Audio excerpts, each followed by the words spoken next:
ఒక మనిషి తన జీవితంలో తనకి జీవితాంతం తోడుండే మనిషిని దగ్గర చేసే ఒక అపురూపమైన వేడుక పెళ్ళి. 2 అక్షరాలు, 3 ముళ్ళు, 7 అడుగులు. చూడడానికి, వినడానికి ఇది చాలా చిన్న విషయం. కానీ ఆ పెళ్లి నుంచి వచ్చే బంధాలు, వాటి నుంచి ఏర్పడే అనుబంధాలు ఎంతో మధురం. చాలా కాలం కాపురం చేసిన తర్వాత అంటే టైం టెస్టెడ్ కాపురానికి ఒక పండగ చేసుకోవడం అయితే ఒక రీజనబుల్గా సైంటిఫిక్గా ఉంటుంది. మా కృతజ్ఞతలు చెప్పడానికి ఇంక వేరే దారి కనిపించలేదు మాకు ఇంతకంటే. అందుకని ఈరోజు జరిగే ఈ పండగ, ఈ మన బంధుమిత్రులందరూ కలయిక అనేది నాకైతే ఎంతో సంతోషంగా ఉంది. ఇది చరిత్రలో చదివిన కథ కాదు, పురాణాల్లో, ఇతిహాసాల్లో పొందుపరిచిన కథ కాదు. ఒక కొడుకు తన తల్లిదండ్రుల గురించి చెప్పే కథ, ఒక కూతురు పుట్టింటి కథ, ఒక కోడలు మెట్టినింటి కథ. ఇది మనందరి కథ. ఆయనది పెదమద్దాలి, ఆవిడది నాగయ్య తిప్ప. కొన్ని సంవత్సరాలు గడిచాయి. ఆ శుభగడియలు రాని వచ్చాయి.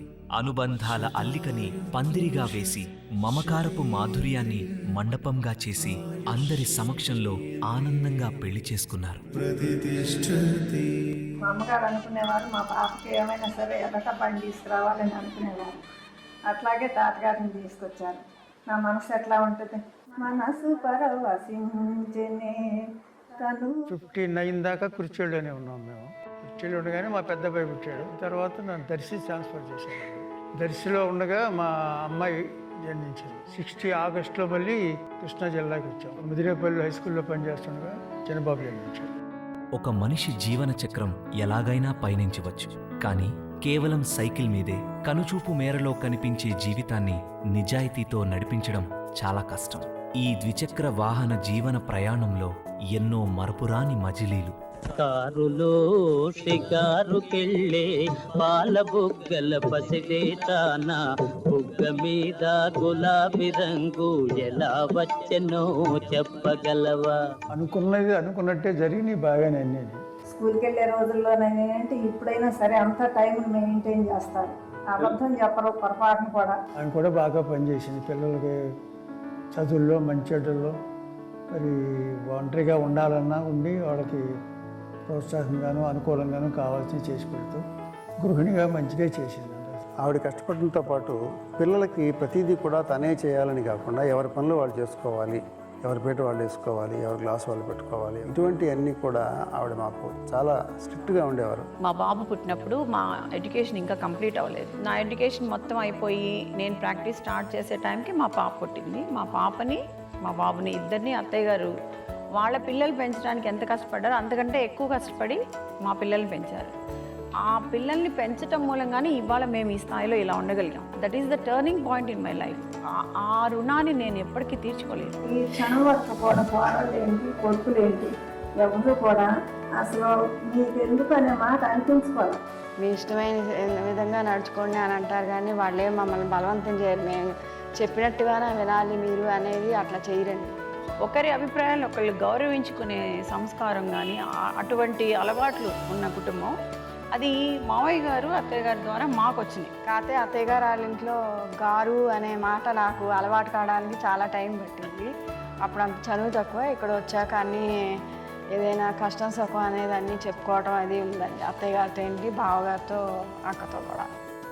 వాళ్ల వైవాహిక జీవితంలో ఎన్నో సుఖాలు, దుఃఖాలు, మరెన్నో సంతోషాలు, అన్నిటినీ చిరునవ్వుతోనే ఆహ్వానించారు. చాలా ధైర్యంగా ఆయన జీవితాన్ని, 80 సంవత్సరాల జీవితాన్ని నెట్టుకుంటూ వచ్చారు. ఎప్పుడు కూడా నేను కళ్ళెంట నీళ్ళు కూడా నేను చూడలేదు.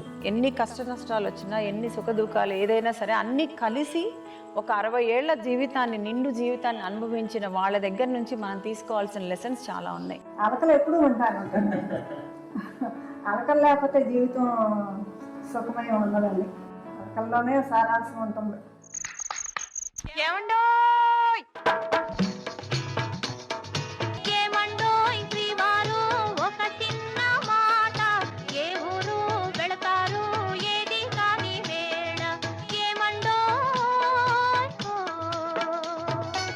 ఆయనకు పాటలంటే చాలా ఇష్టం. ముఖ్యంగా అలనాటి మధుర గాయకుడు మొహమ్మద్ రఫీ పాటలు.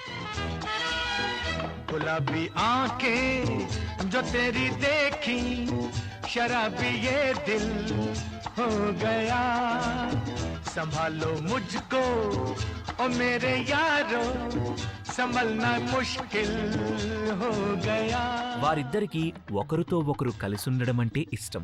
నేను ఎట్లా ఉండా కానీ నన్ను ఏనాడు కూడా ఎప్పుడు కూడా నువ్వు ఇట్లా ఉండవు, నేను ఇన్ని కలలు కన్నాను అనే మాట అనుకోవాలా. వాళ్ళిద్దరిని చూసి నేను అనుకున్న నాకు వచ్చిన మెసేజ్ చివరికి నేను డాక్టర్ గారికి ఎప్పుడు అదే చెప్తా, పిల్లల మీద ఎఫెక్షన్ పెంచుకోవద్దు, వాళ్ళ దారిని వాళ్ళు వెళ్ళిపోతారు, చివరికి మిగిలేది మీకు నేను, నాకు మీరే అని చెప్తాను. అత్తయ్య గారు మావయ్య గారిని చూసి చెప్తాను నేను.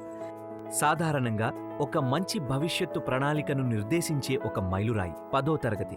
అలాంటి దశలో ఎంతో ఆలోచించి నిర్ణయం తీసుకోవాలి. అందుకే చాలా మంది తల్లిదండ్రులు పిల్లలకి బదులుగా వారే నిర్ణయం తీసుకుంటారు. కానీ చిన్నప్పటి నుంచి కూడా నేను డాక్టర్ అవ్వాలని ఉండేది, కానీ నా 10th క్లాస్లో మార్కులు తక్కువ వచ్చినాయి. నా ఇంటర్మీడియట్ సీట్ కోసం మా నాన్నగారు పడిన కష్టం నాకు ఎప్పుడూ గుర్తొస్తుంది. చాలా శ్రమ పడ్డారు. ఇంత కష్టపెట్టానే ఇంకా బాధ అయితే బాగుండేది అని అనిపించింది. అప్పుడు నాన్నగారు నన్ను ఇబ్బంది పెట్టుకునేవాడిని కాదు అని అనిపించింది.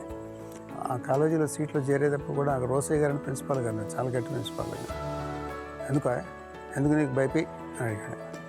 అంటే నేను డాక్టర్ అవ్వాలనుకున్నాను, ఇక్కడ చదివితే డాక్టర్ గారు అని చెప్పేసి అన్నాను. లేదని ఇంక బాధ అవుతానండి.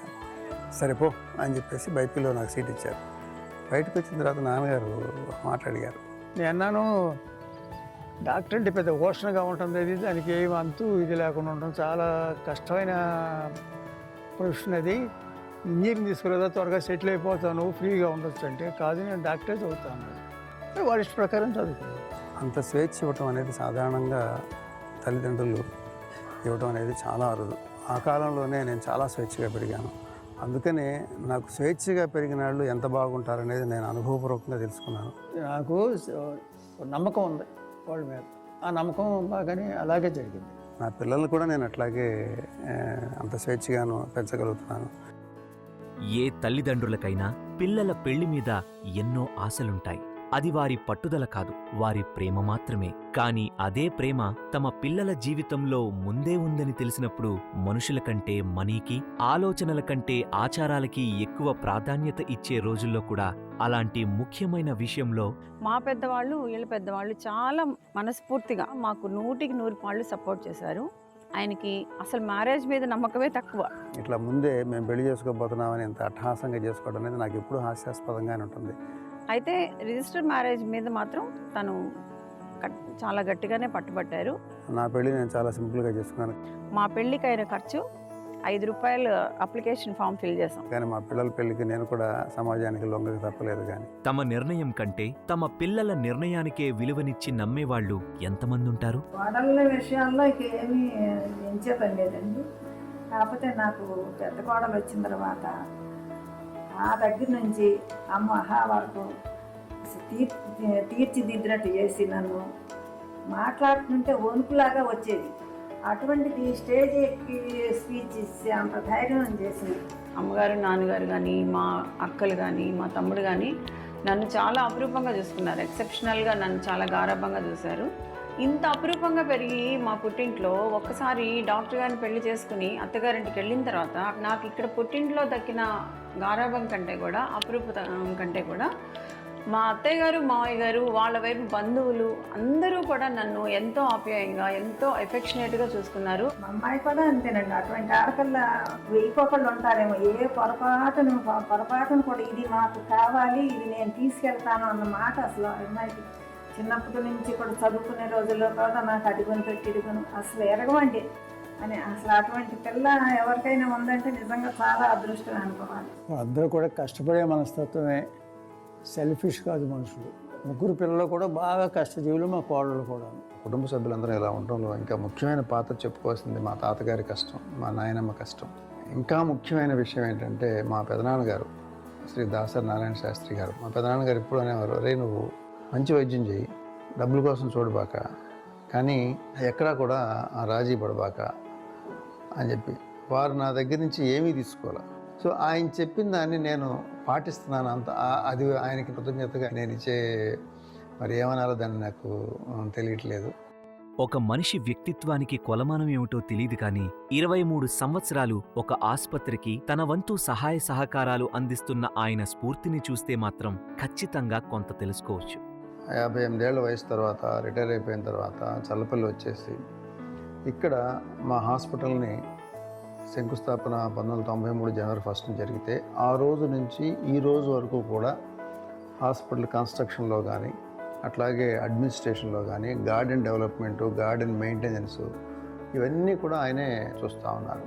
ఎవరి కాలం గౌరవాన్ని కాపాడుకుంటూ వాళ్ళు మమ్మల్ని ప్రేమిస్తున్నారు, మేము వాళ్ళని ప్రేమిస్తాం. అంతవరకే ఈ క్షణం వరకు. మణిమాణిక్యాల లాంటి కోడళ్ళు, జాతిరత్నం లాంటి బిడ్డలు, ఆణిముత్యాల లాంటి మునిమనవాళ్ళు అందరూ లక్షణంగా ఉన్నారు కాబట్టి నాకు ఎప్పుడూ ఆనందంగానే ఉంటుందండి.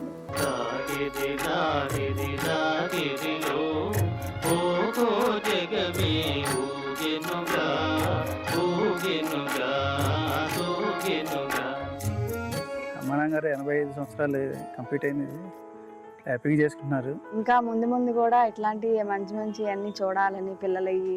ఈ 61 ఏళ్ల వైవాహిక జీవితంలో మీరు ఎంతో సంతోషంగా ఆనందంగా ఉన్నారు.